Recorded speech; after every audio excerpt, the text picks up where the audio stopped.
Alhamdulillah alladzi khalaqal mauta wal hayata liyabluwakum ayyukum ahsanu amala. Ashhadu an la ilaha illallah wa ashhadu anna Muhammadan abduhu wa rasuluh. Allahumma salli wa sallim ala habibika nabiyyina Muhammad wa ala alihi wa sahbihi ajma'in. Ya ayyuhalladzina amanu taqullaha wa qulu qawlan sadidan yuslih lakum a'malakum wa yaghfir lakum dhunubakum wa may yuti'illaha wa rasulahu faqad faza fawzan 'azima. Wayal hadirun ittaqullah haqqa tuqatih wa la tamutunna illa wa antum muslimun. Hadirin jamaah salat Jum'ah Masjid Darut Taqwa yang dimuliakan Allah Subhanahu wa taala. Ada satu kisah yang sangat menarik tentang keunggulan akhlak para sahabat Rasulullah Muhammad sallallahu alaihi wasallam yang patut kita pelajari bersama.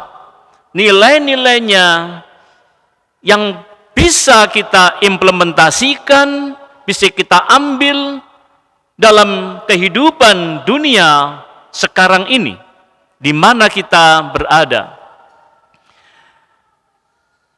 Hadirin, kisah itu yaitu terjadi ketika ada perang Yarmuk. Perang Yarmuk adalah perang yang cukup besar dan bahkan dalam sejarah ini merupakan perang yang sangat besar sebagai fondamen perkembangan Islam ketika itu. Perang Yarmuk itu terjadi antara umat Islam bertempur dengan pasukan Romawi. Yang kita tahu pasukan Romawi adalah satu kerajaan besar yang sekarang barangkali bisa disebut sebagai negara adikuasa, superpower ketika itu. Hadirin, perang ini terjadi atau pertempuran ini terjadi setelah wafatnya Rasulullah. Pertempuran ini terjadi ketika masa Abu Bakar As-Siddiq, kemudian beliau wafat, diteruskan sampai Umar bin Khattab. Perang besar ini melibatkan umat Islam, tentara umat Islam berjumlah 24.000 personil melawan pasukan Romawi jumlahnya 5 kali lipat. Ada yang menyebut 124.000, ada yang menyebut 140.000 personil tentara Romawi. Tentu saudara sekalian, perang ini perang yang sangat sengit karena perbandingan personil yang sangat jauh, 1:6. Jadi satu pasukan Muslim harus berhadapan dengan 6 pasukan Romawi. Saudara sekalian, dalam pertempuran yang sebegitu dahsyatnya itu, di dalam sejarah ternyata dimenangkan oleh umat Islam.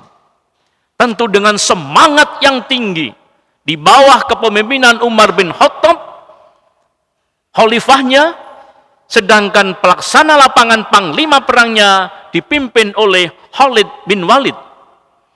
Itulah saudara sekalian dahsyatnya perang itu, walaupun kemudian sejarah mencatat kemenangan berada di umat Islam. Nah, ketika peperangan berakhir, banyak tentara-tentara Muslim yang bergelimpangan, jatuh dengan luka-luka yang begitu menyayat di tubuhnya dengan sekian banyak luka-luka. Nah, ketika itulah perang selesai, dikemenangkan oleh umat Islam, tetapi korban di umat Islam juga sangat banyak. Nah, di dalam reruntuhan umat Islam atau bergelimpangan umat Islam itu, ada salah satu sahabat atau ada 3 sahabat yang sedang terjatuh, terlentang dengan luka yang sangat banyak di tubuhnya, dengan kondisi kelaparan dan kehausan, mempertahankan nyawanya di tengah-tengah kesulitan yang seperti itu. Si sahabat ini tadi minta kepada kawan yang lain agar diberi air. Dengan tanda-tanda atau dengan kode-kode dia minta air kepada salah satu sahabatnya yang disebutkan dalam sejarah itu, yaitu Hudzaifah, yaitu orang yang membawakan air. Nah, salah satu sahabat itu adalah Haris bin Hisham yang sedang kehausan di medan tempur yang begitu berat, dengan padang pasir yang begitu panasnya, terik matahari, kehausan dengan kesakitan di tubuhnya. Dia minta air kepada Hudzaifah tadi. Lalu kemudian oleh Hudzaifah dibawakan seteguk air. Lalu ternyata tidak serta-merta langsung diminum oleh Haris bin Hisham tadi, yang sedang kelaparan dan kekeringan tadi itu. Tidak serta-merta langsung diminum.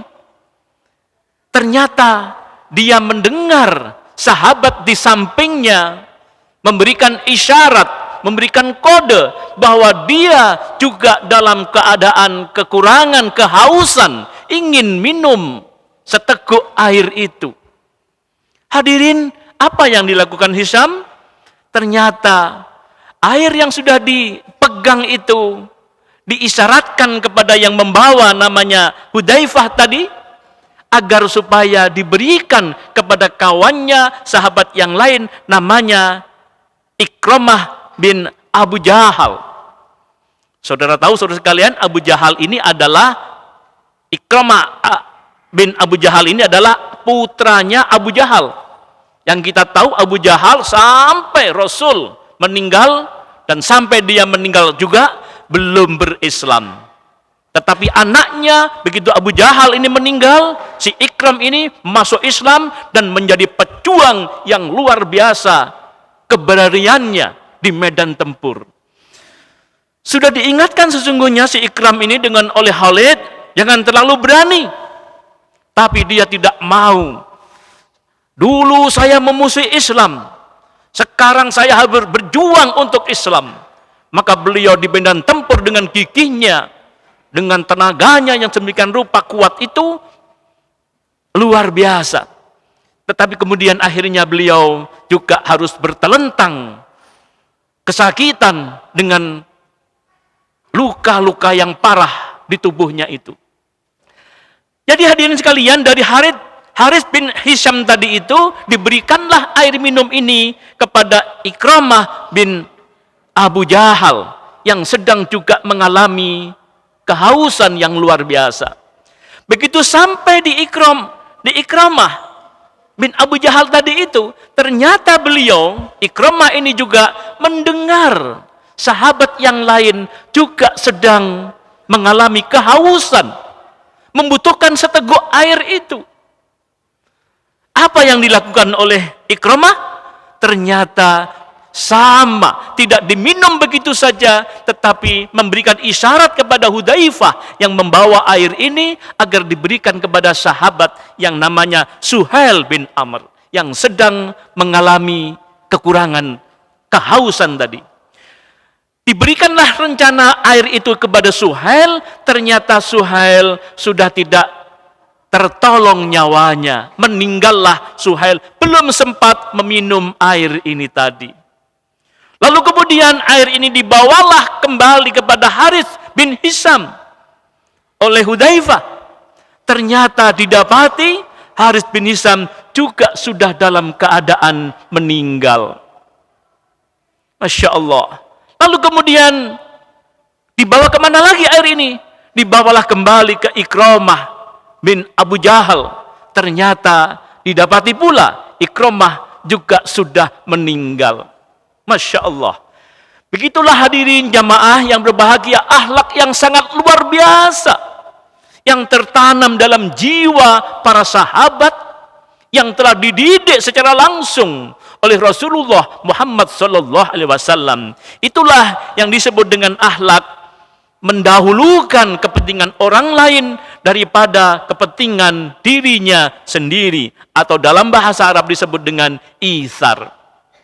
Hadirin, mari kita coba, kita paling tidak secara individu kita, pribadi-pribadi kita ini, dalam kehidupan yang sekarang ini kita tahu bersama, bukan kepentingan orang lain yang kita utamakan, tetapi lebih banyak kepentingan diri sendiri yang diutamakan, sehingga dengan kepentingan diri sendiri sering sekali berbenturan dengan kepentingan orang lain.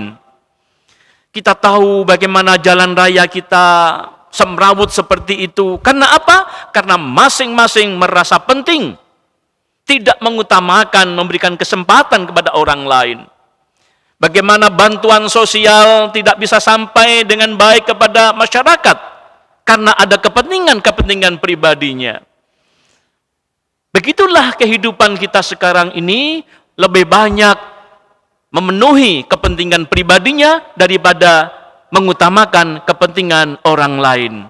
Mudah-mudahan hadirin jamaah yang berbahagia, inilah akhlak yang sangat luar biasa, dan itu disebut di dalam Al-Quran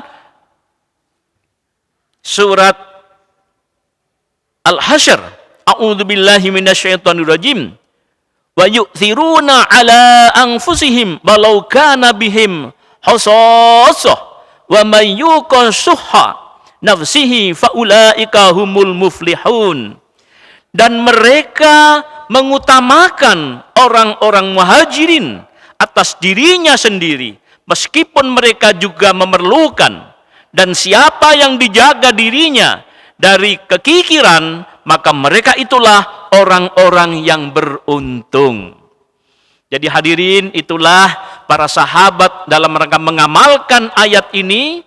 Para muhajirin, yaitu orang-orang asli Madinah yang secara ekonomi barangkali juga tidak terlalu kaya, tetapi mereka ini sangat mengutamakan, menolong saudara-saudaranya, sahabat-sahabatnya dari kaum Ansor, yaitu kaum yang datang dari Mekah di Madinah itu. Kata Al-Quran tadi, maka beruntunglah orang-orang yang dihilangkan dari sifat kikirnya. Mudah-mudahan semua kita oleh Allah dilindungi dari sifat kikir. Hadirin jamaah yang berbahagia, mudah-mudahan sekelumit kisah sejarah perjalanan para sahabat ini bisa menginspirasi kehidupan kita bersama, sehingga hidup kita insya Allah bahagia di dunia dan bahagia di akhirat. Dan insya Allah, kata Nabi, barang siapa yang menyingkirkan atau menghilangkan kesulitan-kesulitan umat manusia di dunia ini, maka dia nanti di akhirat akan dihilangkan kesulitan-kesulitan dari kesulitan di akhirat. Masya Allah. Hadirin jamaah yang berbahagia, mudah-mudahan kita bisa melaksanakan apa yang telah dicontohkan oleh Rasulullah dan para sahabat. A'udzubillahi minasyaitonirrajim. Bismillahirrahmanirrahim. Wal 'ashr innal insana lafi khusr illal ladzina amanu wa 'amilus solihati wa tawassaw bil haqq wa tawassaw bis sabr. Barakallahu walakum fil Qur'anil azim wa nafa'ani wa iyyakum bima fihi minal ayati wa dzikril hakim. Waqtu minni wa minkum tilawatahu innahu huwal ghafurur rahim.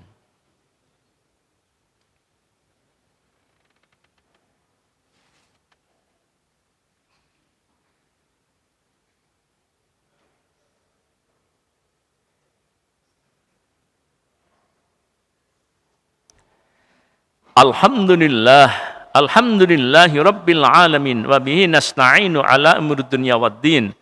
Assalatu wassalamu ala asrafil anbiya wal mursalin sayyidina Muhammadin wa ala alihi wa sahbihi ajma'in, amma ba'd.